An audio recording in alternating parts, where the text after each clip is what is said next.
Hello friends, स्वागत है आपका ग्रुप क्लासेस में। चलिए आज हम लोग एडवांस मैथ के जितने भी फार्मूले बनने वाले हैं, जैसे ट्रिग्नोमेट्री हो गया, अलजेब्रा हो गया, मेंसुरेशन हो गया, ज्योमेट्री हो गया, इन सबसे जितने भी एडवांस मैथ के फार्मूले बनेंगे सारे फार्मूलों को आज हम लोग डिस्कस करने वाले हैं। अभी हाल ही में एलपी का एग्जाम चल रहा है, इसके बाद एनटीपीसी का एग्जाम आने वाला है, आरपीएफ का एग्जाम होने वाला है, टेक्नीशियन ग्रेड फर्स्ट का होने वाला है, ग्रेड थर्ड का होने वाला है, जिसमें एडवांस मैथ का काफ़ी अच्छा रोल देखने को मिलेगा आपको। तो चलिए हम लोग फार्मूले का रिवीजन कर लेते हैं और आपको बीच में एक नंबर भी बताएंगे, जिस नंबर पे आप लोग मैसेज करके इस पीडीएफ को भी ले सकते हो और पीडीएफ से अपना रिवीजन कर सकते हो। तो चलिए क्लास को स्टार्ट करते हैं। सबसे पहले हम लोग देखने वाले हैं ट्रिग्नोमेट्री के फार्मूलों को। ठीक है भाई, चलिए ट्रिग्नोमेट्री के मान देख लेते हैं। सबसे पहले साइन 30 का मान कितना होता है, 1/2 होता है। साइन 45 का मान 1/√2 होता है। साइन 60 का मान √3/2 होता है। साइन 90 का मान 1 होता है। इसका जस्ट अपोजिट कर देंगे इधर से, तो साइन 0 का मान 1 हो जाएगा। जो इधर साइन 90 का मान 1 है, वही कास 0 का मान 1 हो जाएगा, इधर से उल्टा हो जाएगा। इसी तरह से आप लोग इस सीरीज सारणी को 10 से पढ़ते आए हैं, 12th में भी पढ़ा है, तो आप लोग इस सारणी को अच्छे से जानते होंगे। तो आप लोग देख लेंगे पीडीएफ में, जब आपको ये पीडीएफ मिल जाएगा। इसके बाद देख लेते हैं हम लोग यहाँ पे क्या होता है, ASTC वाला रूल फॉलो करता है। ASTC कई बार आपने सुना होगा, लेकिन अच्छे से समझा नहीं होगा। ए का मतलब है ऑल पॉजिटिव है, 90 और 0 से 90 के बीच में जो भी मान आएगा और वो साइन में है, कॉस में है, टेन में, सेक में, कॉस में, किसी में भी है, वो हमेशा पॉजिटिव ही रहेगा जब चेंज होगा तब। दूसरे में 90 से 180 के बीच में जाएगा तो हमेशा साइन और कास हैं वो दोनों पॉजिटिव रहेंगे, बाद बाकी सारे निगेटिव रहेंगे। इसी तरह से 180 से 270 के बीच में जब मान ट्रांसफ़र होगा सॉरी, तब टेन और काट होंगे, वो दोनों पॉजिटिव होंगे, बाद बाकी सारे निगेटिव होंगे। इसी तरह से 270 से 360 के बीच में कॉसेक और सेक जो होंगे, कॉस और सेक जो होंगे वो पॉजिटिव होंगे, बाद बाकी सारे निगेटिव होंगे। ये हमारा टेन की सारणी से रिलेटेड हो गया। अब इसमें ट्रांसफर देखने साइन कन्वेंशन कैसे होगा। साइन 90 माइनस थीटा है तो कॉस थीटा में बदल जाएगा। टेन 90 प्लस थीटा है तो माइनस कॉट थीटा में बदल जाएगा। टेन 90 प्लस थीटा है, 90 से ऊपर जा रहा है, यानी 90 से 180 के बीच में जा रहा है, तो उसमें साइन और कॉसेक पॉजिटिव होता है, इसलिए यहाँ पे जब कॉट आएगा तो निगेटिव में आएगा। यही ऊपर वाली सारणी का मतलब था। साइन 180 माइनस थीटा है तो साइन थीटा हो गया। 180 और 360 में जो भी चेंजमेंट होगा वो उसके साइन या टेन में कोई भी चेंज नहीं देखने को मिलेगा। तो इस तरह से हम लोग ए बी सारणी को देख लेंगे। अब आगे देख लेते हैं सर्वसमीकाओं के बारे में। Sine square theta plus cos square कितना करना होता है, 1 होता है। Sec square theta minus tan square theta बराबर कितना होता है, 1 होता है। इसी को हम लोग ऐसे भी देख लेते हैं, 1 plus tan square theta equal to क्या होता है, सेक स्क्वायर थीटा होता है। इसको ऐसे भी याद कर लेंगे।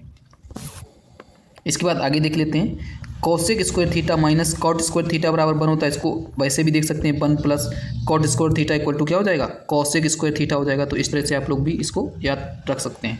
इसके बाद हम लोग देख लेते हैं, cosec theta minus cos theta बराबर अगर P है, cosec theta minus cot theta बराबर अगर P है, तो cosec theta plus cot theta बराबर क्या हो जाएगा, 1/P हो जाएगा। चलिए अब देख लेते हैं अगले मान। साइन A प्लस बी का मान क्या होगा, sine A cos B plus cos A sine B होगा। इस फार्मूले पे भी कई सारे प्रश्न आपको देखने को मिलेंगे। चलिए आगे और देख लेते हैं, कई सारे फार्मूले दिए गए हैं। अगला दिया गया है साइन A माइनस बी का, तो sine A cos B minus cos A sine B।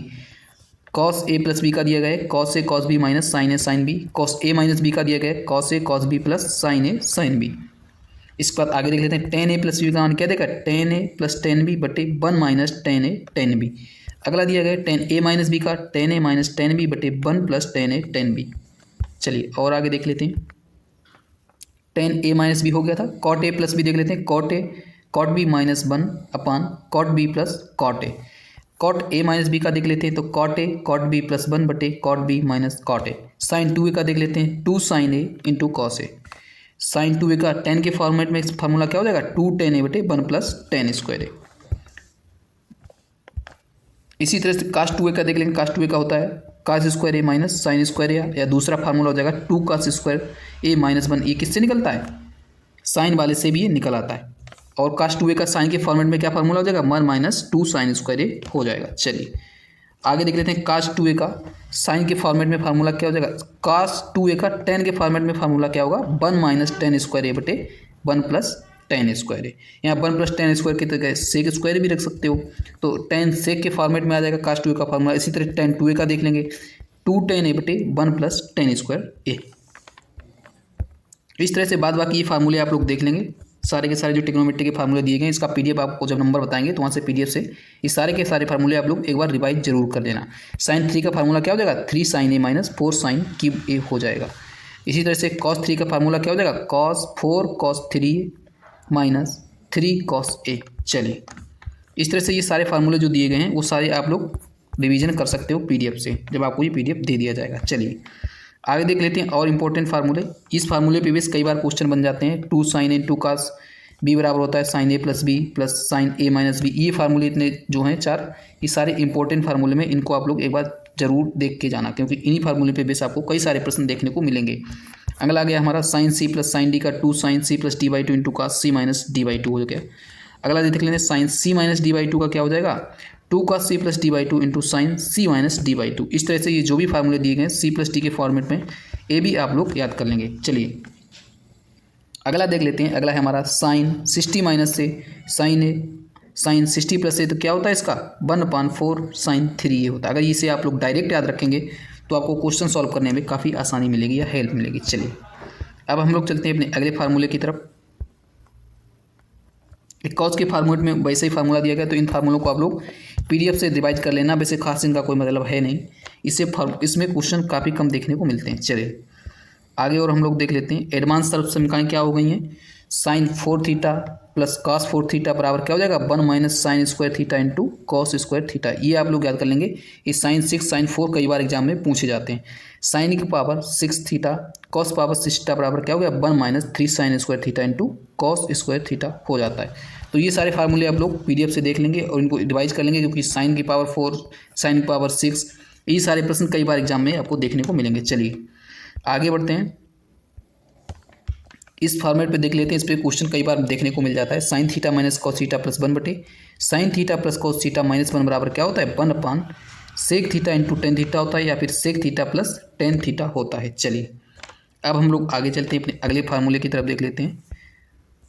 इस पे बेस कई सारे प्रश्न आपको देखने को मिल जाएंगे एग्जाम में कि A sine theta plus B cos theta बराबर एम है और A cos theta minus B sine theta बराबर एन है। तो A square plus B square का मान क्या हो जाएगा M square into N square हो जाएगा, या M square into N square के बराबर क्या हो जाएगा। तो ये आपस में एक दूसरे को कभी ए बी का मान देके एम एन का मान पूछ लेगा, कभी एम एन का मान देके ए बी का मान पूछ लेगा। इसी तरह से अगला देख लेते हैं। Cos theta plus sign theta बराबर क्या होता है √2 कॉस थीटा होता है। चलिए टेन के फॉर्मेट में यही दिया गया, A sec theta minus B tan theta बराबर सी है, B sec theta minus A tan theta बराबर डी है। तो C square plus D square बराबर क्या हो जाएगा A square minus B square हो जाएगा। ठीक है, A square minus B square हो जाएगा C square minus D square के बराबर। चलिए tan A plus tan A into tan B बराबर कितना होता है 1 होता है।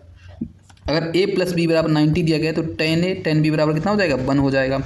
ए बी 90 का मतलब क्या होगा, अगर ए 45 है तो बी भी 45 होगा, तभी तो 90 हो जाएगा। टेन 45 का मान कितना होता है 1 होता है, 1 इंटू 1 कितना हो जाएगा 1 के बराबर आ जाएगा। वही 1 के बराबर दिया गया। साइन ए सेक बी बराबर भी 1 हो जाएगा। ठीक है, sec square A plus sine square A plus sine square B बराबर भी 1 हो जाएगा। दोनों की जगह 45 रख देंगे। साइन 45 का मान कितना होता है 1/√2 होता है। जब इसका स्क्वायर करेंगे तो कितना आ जाएगा 1/2 प्लस 1/2 इक्वल टू कितना आ जाएगा 1 आ जाएगा। इस तरह से ये भी sine square into sine square A plus sine square B बराबर 1 हो गया। चलिए ये सारे ट्रिग्नोमेट्री के फार्मूले हैं। एक बार पीडीएफ से जब आपको पीडीएफ दे देंगे तो आपको इस पीडीएफ से रिवाइज कर सकते हो। चलिए आगे बढ़ते हैं हम लोग। अगला देख लेते हैं। ये हमारी हाइट एंड डिस्टेंस में ये फार्मूले कई बार रिवीजन करने को मिलते हैं। आप लोग इसको पीडीएफ से देख लेना और याद कर लेना इनको। अब इतना समय नहीं है कि आपको डिटेल में इनका बारे में बताया जाए। चलिए मैक्सिमम मिनिमम मान देख लेते हैं। A sine theta plus minus B cos theta, या A sine theta plus minus B sine theta, या A cos theta plus minus B cos theta दिया गया तो हमेशा मैक्सिमम मान कितना आएगा A square plus B square आएगा, और मिनिमम मान कितना आएगा माइनस का A square plus B square minimum मान आ जाएगा। चलिए आगे बढ़ते हैं। अगर आपको दिया गया sign theta into cos theta की पावर एन दिया गया है तो फार्मूला क्या बनेगा तो वो देख लेते हैं। अगर A sine theta into cos theta की पावर एन दिया गया है तो उसका जो न्यूनतम मान होगा 1/2 की पावर एन हो जाएगा। ठीक है भाई, और मैक्सिमम मान कितना होगा मैक्सिमम मान उसका अनंत हो जाएगा। टाइप 3 तीसरे प्रकार के फार्मूले क्या होते हैं, A cos square theta B sec square theta, या A sine square theta B cosec square theta, या A tan square theta B cot square theta. अगर इनका मिनिमम मान पूछा जाए तो 2√a भी हो जाएगा, जहाँ पे ए होगा जहाँ पे बी होगा जो ए के बराबर होगा या ए से छोटा होगा। ठीक है जी, चौथे प्रकार का देख लेते हैं। A sec square theta plus B cosec square theta का मिनिमम मान कितना हो जाएगा, root A plus root B का होल स्क्वायर हो जाएगा मिनिमम मान। चलिए आगे बढ़ते हैं हम लोग। अब ये इंपॉर्टेंट फार्मूले दिए गए हैं, स्क्वायर फार्मूले, इनको आप लोग याद कर लेंगे। जैसे कि कई बार आपको पता होगा A square plus B square का फार्मूला क्या होता है, A square plus B square plus 2ab। इसमें इंपॉर्टेंट देख लेते हैं कौन कौन से इंपॉर्टेंट हैं जिनमें प्रश्न कई बार देखने को मिलते हैं। तो इससे प्रश्न देखने को मिलते हैं और ए वाला भी कई बार आ जाता है प्रश्न में देखने को, ए वाला भी प्रश्न में कई बार देखने को। इन दो फार्मूले पे बेस प्रश्न कई बार देखने को मिलता है, दोनों एक ही क्वेश्चन में आ जाते हैं, फिर इनका मान निकलवा लेता है वो। ए वाला भी इंपॉर्टेंट है। नीचे के जो भी फार्मूले दिए गए हैं वो सारे इंपॉर्टेंट फार्मूले, ये क्यू के फॉर्मेट में जो फार्मूले दिए गए वो भी आप लोग याद कर लेंगे। ये लास्ट के 2 फार्मूले तो बहुत ज़्यादा इंपॉर्टेंट हैं, लास्ट के 3 ये। चलिए आगे बढ़ते हैं हम लोग अपने अगले प्रश्न की ओर चलते हैं, अगले फार्मूले की ओर चलते हैं। ये सारे आप लोग इतने ज़्यादा खास है नहीं, इनको आप लोग रिवाइज कर लेना पीडीएफ पे, एक बार नज़र डाल लेना ओवरऑल। चलिए आगे बढ़ते हैं हम लोग। ये सारे आप लोग पीडीएफ से देख सकते हो। अब आ जाते हैं हम लोग किस पे, और ये अलग अलग प्रकार के भी फार्मूले दिए गए हैं। एक्स माइनस 1/x बराबर ए है तो x square plus 1/x square क्या हो जाएगा, ए स्क्वायर प्लस 2 हो जाएगा। ये आपको एलजेब्रा में भी अभी देखने को मिलेंगे आगे। एक्स प्लस 1/x बराबर ए है तो A cube X cube plus 1/x cube कितना हो जाएगा, ए क्यू माइनस 3 हो जाएगा। तो ये आप लोग रिवाइज कर लेना पीडीएफ से। पावर 5 भी पूछ लेता है कई बार, पावर 5 जब पूछता है तो बच्चे अटक जाते हैं। तो उसमें 2 बार में एक्स स्क्वायर और एक्स क्यूब का मान अलग अलग निकाल के उनका मल्टीप्लाई करना होता है। चलिए आगे देखते हैं हम लोग। इसमें सारे एडवांस मैथ के फार्मूले दिए गए तो आप लोग आसानी से इसको याद कर सकते हो पीडीएफ से। चलिए आगे बढ़ते हैं। क्वाड्रेटिक के फार्मूले दिए गए हैं। अब हम लोग आ जाते हैं ज्योमेट्री पे। ज्योमेट्री के फार्मूले देख लेते हैं। इस शीर्षाभिमुख कोण के बारे में दिया गया है, कोड 7 कोड 5, इसका डायग्राम अभी आगे बना होगा, ये डायग्राम बना हुआ है। कोड 5 कोड 7 के बराबर हो जाएगा, कोड 2 कोड 4 के बराबर हो जाएगा, ये 2 वाला 4 के बराबर हो जाएगा। इस तरह से ये शीर्षाभिमुख कोण के बारे में दिया गया। इसके बाद ये संगत कोण आपस में बराबर होते हैं, एकांतर कोण आपस में बराबर होते हैं, ये इनके मान दिए गए हैं। चलिए ये ट्रेंगल से रिलेटेड दिया गया है। राइट एंगल ट्रेंगल की साइड कैसे निकालेंगे, बी स्क्वायर बराबर होता है A square plus C square. और इसके बाद एक्यूट एंगल कैसा होता है, बी स्क्वायर जो होता है वो ए स्क्वायर प्लस सी स्क्वायर, 2 भुजाओं के योग के बराबर होता है। अगला होता है ऑब्ट्यूज एंगल, इसमें क्या होता है, बी स्क्वायर जो होता है ए स्क्वायर सी स्क्वायर से हमेशा बड़ा होता है। तीसरी भुजा हमेशा 2 भुजाओं के योग से बड़ी होती है। और इसमें क्या है, इसमें जो तीसरी भुजा होती है वो बाकी जो बची 2 भुजाएं हैं उनके योग से छोटी होती है। चलिए आगे देख लेते हैं। परिमाप कैसे निकालेंगे, किसी त्रिभुज का तीनों भुजाओं का योग कर देंगे, डिवाइड बाई 2 कर देंगे, आ जाएगा उनका परिमाप। चलिए एरिया कैसे निकालेंगे, हीरोज फार्मूले से कैसे एरिया निकालेंगे, S minus A S minus B S minus C, इस तरह से हम लोग निकाल लेंगे उसका एरिया। जहाँ पे एस क्या है, एस हमारा उसका परिमाप हो जाएगा। परिमाप कैसे निकाल लेंगे, A plus B plus C by 2 से उसका परिमाप निकाल लेंगे और इस फार्मूले में रख देंगे। तो हम लोग किसी भी त्रिभुज का, इस फार्मूले की सहायता से किसी भी त्रिभुज का हम लोग क्षेत्रफल निकाल सकते हैं। और अगला देखते हैं हम लोग, एक त्रिभुज फार्मूला निकालने का, उसका एरिया निकालने का ये भी फार्मूला होता है, 1/2 आधार गुणे ऊंचाई बेस इंटू हाइट होता है, ये भी फार्मूला होता है। एक होता है जब आपको थीटा का मान दिया गया तो 1/2 AC साइन बी हो जाएगा, 1/2 AB साइन सी हो जाएगा, 1/2 BC साइन हो जाएगा। यानी कि 2 भुजाएं जब दी गई हों, एक कोण दिया गया हो, तो आप लोग इस फार्मूले की सहायता से त्रिभुज का क्षेत्रफल ज्ञात कर सकते हो। चलिए आगे बढ़ते हैं हम लोग। ये त्रिभुज की प्रॉपर्टी दी गई हैं, इनको आप लोग देख लेना, पीडीएफ से देख लेना। साइन रूल दिया गया है, ये A upon sine A B upon sine B C upon sine C बराबर क्या होता है, 2r के बराबर होता है। चलिए कॉस ए का फार्मूला क्या दिया गया, B square plus C square minus ए स्क्वायर बटे 2bc, यानी कि ए का दिया जाएगा तो ए वाला घटाया गया है, बी का दिया गया है तो बी वाला घटाया गया है। इस तरह से आप लोग याद कर लेंगे। और जब सी का दिया, कौन सी दिया गया तो हमें सी वाला घटाया गया है, बाद बाकी नीचे ए भी रहेगा, अपोजिट वाला रहेगा उनके। चलिए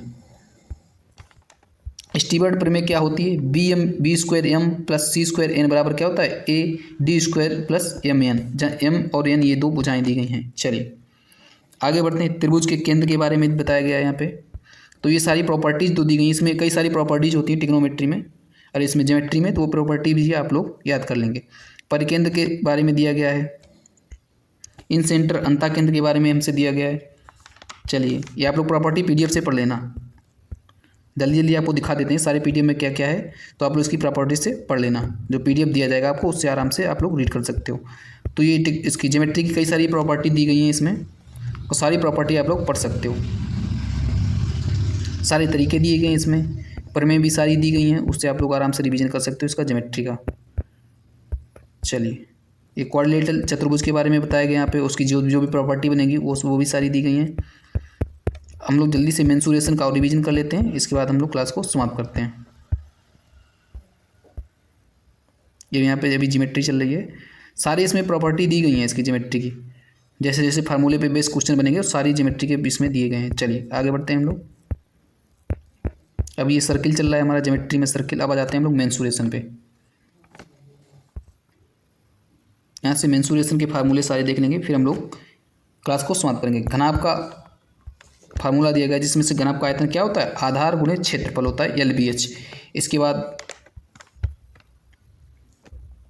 उसका पृष्ठीय क्षेत्रफल कितना हो जाता है, 2L + B × H हो जाता है, या 2HL + 2HB हो जाएगा। कुल क्षेत्रफल टोटल सरफेस कितना हो जाएगा, 2LB + BH + LH हो जाएगा। घनाभ का विकर्ण, यानी कि प्रश्न में बोला जाता है हमसे कि कोई घनाकार एक रूम है, उसमें सबसे लंबी छड़ कितनी लंबाई की रख सकते हैं, तो उसके जो विकर्ण होते हैं विकर्ण के बराबर रख सकते हैं। विकर्ण कैसे निकाल लेंगे हम लोग, लंबाई का स्क्वायर, चौड़ाई का स्क्वायर, ऊंचाई का स्क्वायर का अंडर रूट ले लेंगे तो उसका विकर्ण आ जाएगा। इसी तरह से घन में देख लेते हैं, घन का आयतन कितना हो जाएगा, A³ घन का आयतन हो जाएगा। लेटरल सरफेस एरिया कितना हो जाएगा, 4A² हो जाएगा। कुल पृष्ठीय क्षेत्रफल टोटल सरफेस एरिया क्या हो जाएगा, A√3 हो जाएगा। समवृत्ताकार बेलन आ जाता है इसके बाद। चलिए सबसे पहले हम बता दें इसका PDF आपको कहाँ मिलेगा, तो इसका PDF मिलेगा, एक आपको नंबर दे रहे हैं, इस नंबर पर आप लोग मैसेज करना है तो आपको इसका PDF दे दिया जाएगा। नंबर है हमारा 94 50 16 94 50 16 0 837। नंबर याद कर लेंगे, 94 50 16 0 837। इस नंबर पे जब आप मैसेज करेंगे तो आपको ये PDF वहाँ पे दे दिया जाएगा। ठीक है भाई।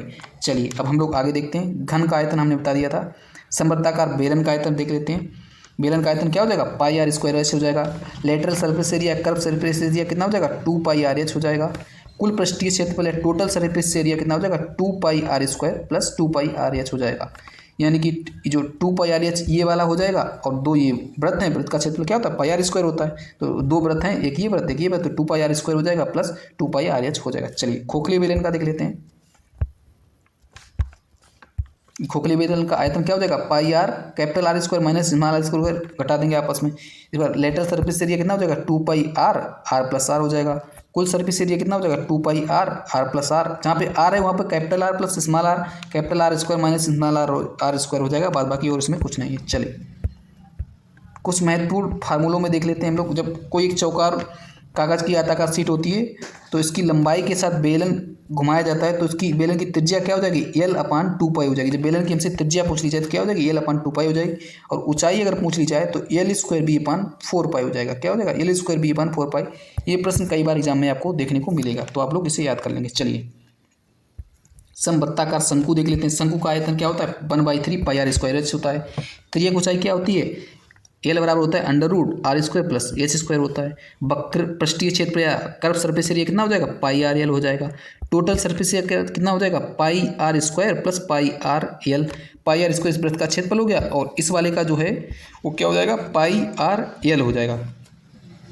चलिए अब हम लोग शंकु का छिन्नक देख लेते हैं, जो ऊपर से काट दिया जाता है फिर उससे पूछा जाता है। तो इसका आयतन कितना हो जाएगा, πh/3 r² + r² capital R × small r। त्रिज्या ऊंचाई क्या हो जाएगी, त्रिज्या ऊंचाई लैम्डा बराबर हो जाएगी कैपिटल R - स्मॉल r का होल स्क्वायर + h² हो जाएगा। कर्व सरफेस एरिया कितना हो जाएगा, πr + r × लैम्डा हो जाएगा। कुल पृष्ठीय क्षेत्रफल टोटल सरफेस एरिया कितना हो जाएगा, pi capital R × lambda + small r × lambda + r² + capital R²। ऊंचाई कितनी हो जाएगी, RH/r - r। ये इसकी शंकु की ऊंचाई हो जाएगी छिन्नक वाली। गोला देख लेते हैं। गोला का आयतन कितना हो जाएगा, 4/3 πr³ हो जाएगा। पृष्ठीय क्षेत्रफल कितना आ जाएगा, 4πr² इसका पृष्ठीय क्षेत्रफल हो जाएगा। खोखला गोला या गोलाकार खोल, इसका देख लेते हैं। तो 4/3 πr³ - स्मॉल r³। कुल पृष्ठीय क्षेत्रफल कितना हो जाएगा, 4π capital R² capital R² + small r² हो जाएगा। चलिए इसके बाद अर्धगोला देख लेते हैं। अर्धगोले का आयतन कितना हो जाएगा, 2π, यानी कि पहले फुल गोले का था 4/3 πr³। आधे गोले का कितना हो गया, 2/3 πr³ हो गया। कर्व सरफेस एरिया कितना होगा, 2πr² हो जाएगा। और कुल पृष्ठीय क्षेत्रफल टोटल सरफेस एरिया कितना हो जाएगा, 3πr² हो जाएगा। हम लोग प्रिज्म देख लेते हैं। प्रिज्म का आयतन कितना हो जाएगा, आधार का क्षेत्रफल गुणे ऊंचाई, यानी ये जो आधार दिया गया है, ये जिस आकृति में इसका आधार होगा इसका क्षेत्रफल और उसकी ऊंचाई से मल्टीप्लाई कर देंगे। पार्श्व पृष्ठीय क्षेत्रफल यानी कि लेटरल सरफेस एरिया कितना हो जाएगा, आधार का परिमाप इंटू ऊंचाई हो जाएगा। टोटल सरफेस एरिया कितना हो जाएगा, ये लेटरल सरफेस एरिया प्लस 2 आधार का क्षेत्रफल। चलिए पिरामिड का देख लेते हैं, समबाहुभुज, पिरामिड में समबाहुभुज का देख लेते हैं। आयतन कितना हो जाएगा, 1/3 आधार का क्षेत्रफल इंटू ऊंचाई हो जाएगा। लेटरल सरफेस एरिया कितना हो जाएगा, 1/2 आधार का परिमाप इंटू त्रिज्या ऊंचाई हो जाएगा। टोटल सरफेस एरिया कितना हो जाएगा, लेटरल सरफेस एरिया प्लस आधार का क्षेत्रफल हो जाएगा। चतुष्फलक देख लेते हैं, चतुष्फलक में दिया गया है चतुष्फलक का आयतन √2/12 a³ हो जाएगा। पार्श्व पृष्ठीय क्षेत्रफल कितना हो जाएगा, 3√3a² 4 हो जाएगा। कुल पृष्ठीय क्षेत्रफल कितना हो जाएगा, √3a² हो जाएगा। ठोस में उत्कीर्ण और परिगत, ये आप लोग देख लेंगे। इसके बाद कुछ महत्वपूर्ण परिणाम देख लेंगे। जब किसी गोले से शंकु काट के निकाला जाता है तो उसमें क्या प्रॉपर्टी बनती है, तो B1 शंकु का आयतन B1/B2 बराबर हो जाएगा h³ h1³ R1³ L³ यानी कि त्रिज्या ऊंचाई L³ हो जाएगा। ये हो जाएगा जब किसी गोले से शंकु हम लोग निकालेंगे। चलिए तो ये हम लोगों ने सारे फार्मूले रिवीजन कर लिए हैं। अगर आपको इसका PDF चाहिए तो PDF के लिए मैंने ऊपर वीडियो में भी नंबर बताया हुआ है, उस नंबर पे जब आप लोग मैसेज करेंगे तो इसका PDF डाल दिया जाएगा। टोटल 22 पेज का PDF है। आपको ये PDF उस नंबर पे मैसेज करेंगे, व्हाट्सअप नंबर दिया है मैंने आपका अपना, उस पर जब आप लोग मैसेज करेंगे तो आपको ये PDF मिल जाएगा। उम्मीद करता हूँ आपको ये वीडियो पसंद आएगा। अगर ये क्लास अच्छी लगी है तो वीडियो को लाइक करें और अपने दोस्तों को भी शेयर करें। जिनका भी एग्जाम आगे रेलवे का लगा हुआ है, RPF का लगा हुआ है या NTPC का किसी का भी एग्जाम है, उसको पास ये क्लास को शेयर कर देंगे। चलिए मिलते हैं नेक्स्ट वीडियो में, तब तक के लिए जय हिंद, थैंक यू।